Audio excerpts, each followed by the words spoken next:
In this world, you cannot imagine having everything. You know why? You know what everything is. Because if you imagine you have everything, everything you is already not the same thing. If you have everything, you can't be in this world.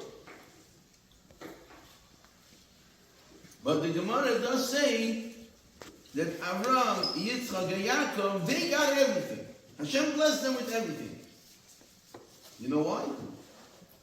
Because they were so devoted to Hashem that Avraham was rich, Yitzchak was rich, Yaakov was rich. They had everything. But their everything doesn't mean everything in this world. They felt in this world a taste of Olam Haba. Because in this world, if you have everything, you're a liar.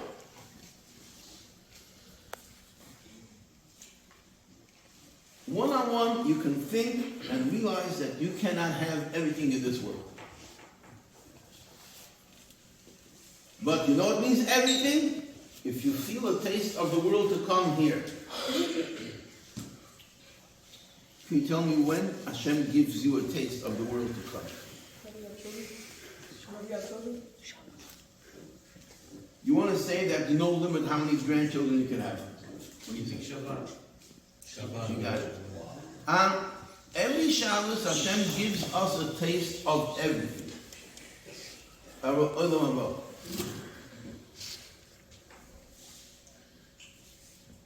Can you imagine that during the week, people sometimes worry, will I be able to cover certain expense and so on?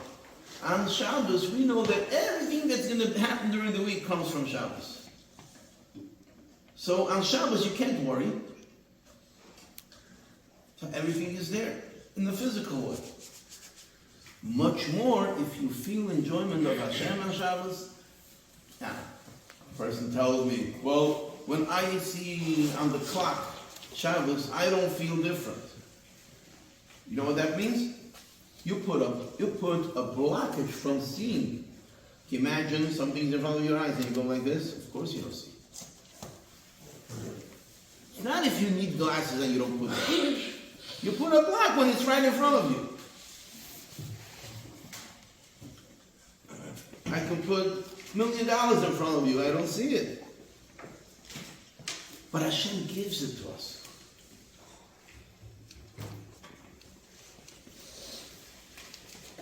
Rosh Chodesh is in a way like Shabbos.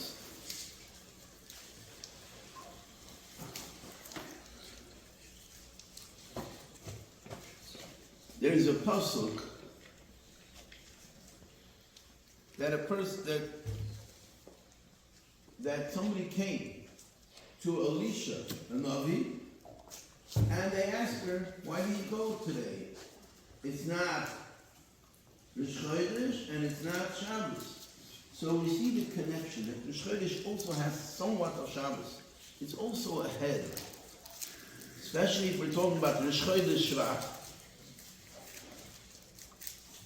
Rosh Chodesh SHVAT, for those who know what in some Sidurim it says to have in mind when you say Baruch Atah Hashem Mekadesh Yisrael V'Roshei Chadashim. When you say that name of Hashem, there are some Sidurim that say to have in mind certain things by that name of Hashem. Every month something else. And this month, this year, we're going to have a month that we have to have 12 things in mind. Maybe we'll talk about that Rosh Chodesh. The second Rosh Chodesh. But at this point, today is abbreviations of a mitzvah. Anybody in my class? Which mitzvah? It's abbreviations on the board. If it was, I erased it. Where's our artist? I made my modern art.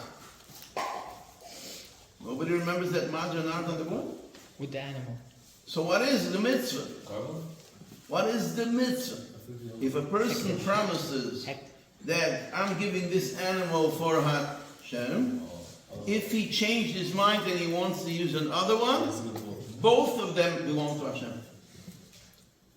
Which means this month we make decisions, and one general decision on the Chodesh today, that if I ever make up something good, not only I'll not stop doing it, but if I even thought of doing something else instead, I'll do both. Don't take it less. Don't just take it as addition. This month is also the month where in 2 weeks, there's one opinion that it's today, and one opinion in 2 weeks, it's Rosh Hashanah for? Trees. For? Fruit. For fruit. What is unique about fruits? Grow the tree. They're sweet. That means this is also maybe sweet if you put in sugar. Some people are careful not to put in sugar. It shouldn't be mezainis, right?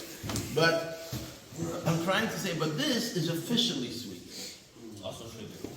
Without sugar. So, fruits takes longer to grow than wheat. But the fruit tree lasts longer. Sweet, long years, some people get bored. No, some people get bored. You know what that means?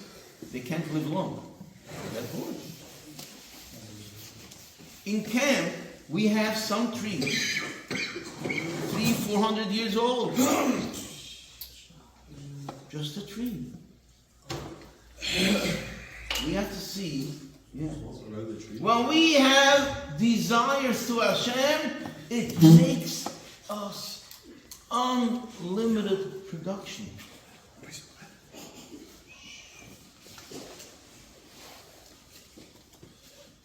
Do I know if it's 300 years? No, I just know that it has 300 rounds.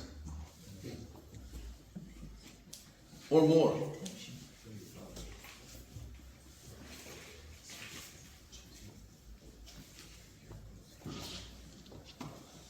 Can you imagine? If I want to know if you remember yourself how old you are, you're going to say, how many years did I come to yeshiva, right? Use that right thinking and get to know that sweet years is what an addition. What a big cheshik. What an important life. Let's get that. The Chodesh of trees means like the head of the thoughts. I'll be a sweet boy, so to say. Yeah, everybody would like to see me blossom. Everybody will say a bracha on that every year. And everybody will obviously have all the blessings, keep Shabbos, and you know, when Mashiach will come, one of the things the Apostle the Gemara says, imagine, bread grows daily, just like the month fell daily, and so many things which is unlimited will be seen in a practical way. Like grab the bull by the horn, as they say, or will I allow the bull to gore me? Moshe Rabbeinu, Hashem was saying to him, your fear, or not fear of Hashem to even ride him and to have these understandings that's beyond our understanding, was trying to say to Moshe Rabbeinu, you control the belief of everyone that you're going to save. The people that you deal with on your day-to-day life, your parents, your kids, one day, and your wife, and your associates, whoever you will be with, their influence with you will be the influence you give them. If you're in a positive vibe, everyone around you will be in that positive vibe. If you'll be in that negative vibe, automatically everyone around you is going to give you that negative vibe. And not because they are or they aren't, it's because that's the way you are. So that's why you always have to look at every situation in such a positive way, because really everything is for unbelievable positivity. Maybe we don't see it now, but it's definitely there. And that's why in davening we have to always say, Baruch Hashem, I should always look at the positive of everything in my life. The biggest tragedy, Hashem, should never be on anyone, but I should see only the greatness from this. And without further ado, a man that I learned a lot from, a man that I am happy to call my older brother, a man that is a role model to me. I want to ask my brother to speak, give a couple of words of CHIZUK, and with this we're going to bench, and we're going to start, we're going to knack, we're going to make sure that this building needs a new foundation.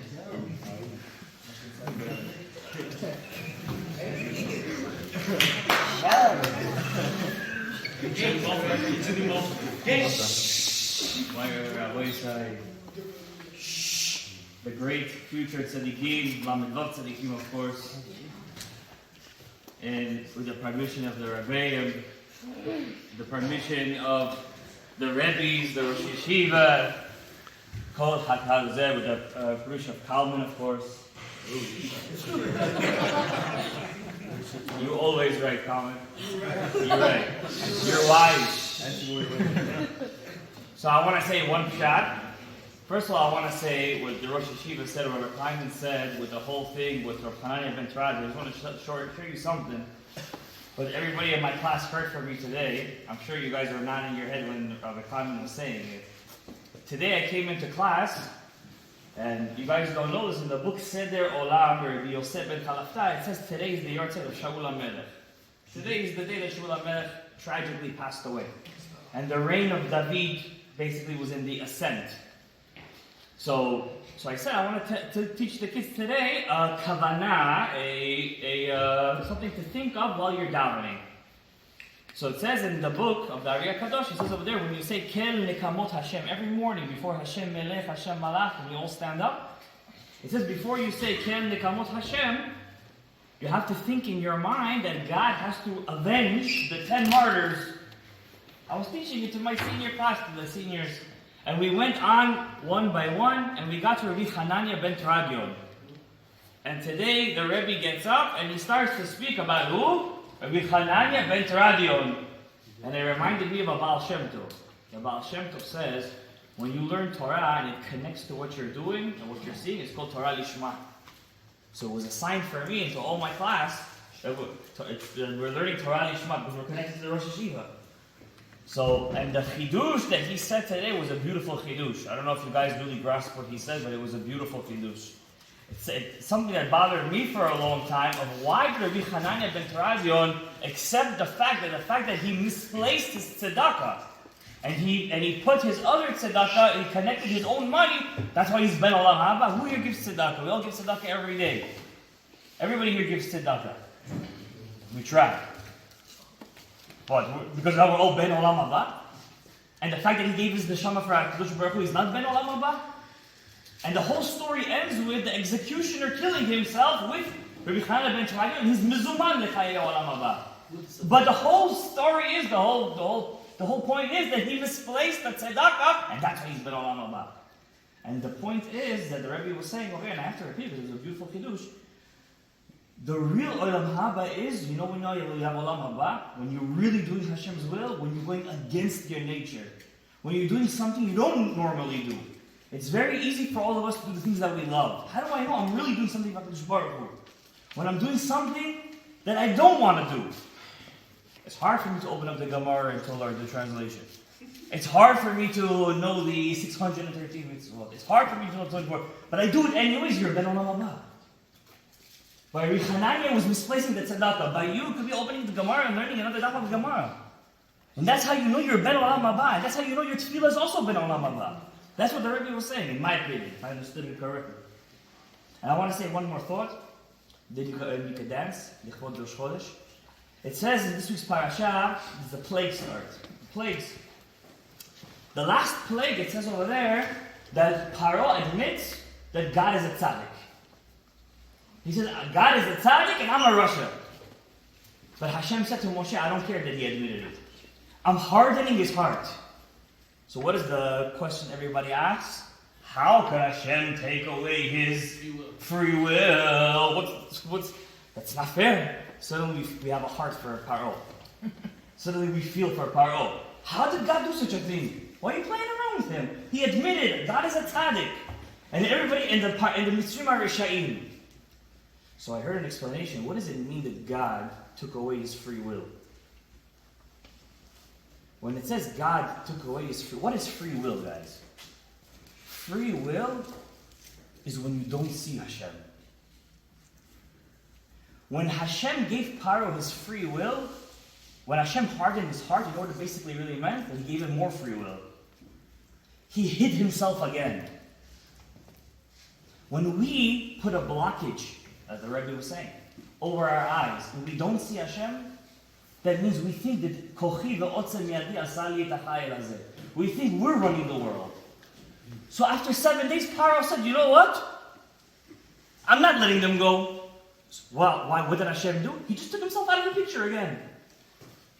We all are victims of that. You know what that's called? When you get used to something, when you're being habitual. See, the first time we put on tefillin, we loved it. Why? We saw Hashem. The blockage is off. The next day we do it, you feel a little bit less. You mentioned the Chafetz Chaim, and I say a story with the Chafetz Chaim. Chafetz Chaim, everybody knows who he was. He was called Tana Katan. Tana Katan. He was like a Tana in our days.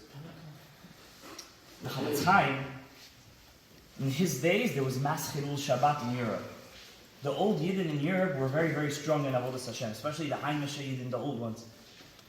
So one time, the railroad passed through his town, Radin, and Jews were going in and off the railroad on Shabbat, and he started to yell. The next Shabbat it happened, again, Jews came off, he yelled even louder. So they asked the Rebbe, he said, why did you yell louder the second time? He said, the first time I yelled, it was natural for me to see. When I saw Chilul Shabbos, it was natural for me to yell. But the second time I yelled on myself, that I already didn't feel Hashem's pain when I saw the Chilul Shabbos. I was yelling at myself. So I yelled louder.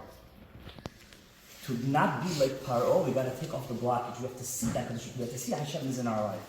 Shalna alecha ma'al raglecha. Take off those shoes. Take off those Yeezys. We don't need them. Take off those Jordans, those whatever you say. Take them off. Ki ha'makom asher ata omed alav admat kodesh hu. You are Kodesh. Hashem is Kodesh. And the Torah is Kodesh. And that's why we say, Kadosh, Kadosh, Kadosh. May Hashem bless all you guys with bracha v'atzlacha. May you guys have a lot of atzlacha in your limudim. We love you guys, no matter what you get in your report card. So Hashem gives us all bracha v'atzlacha. Like the Rebbe said, it's only a number. What you need to like yourself. Who's doing this morning? I think. Let's go. Wow.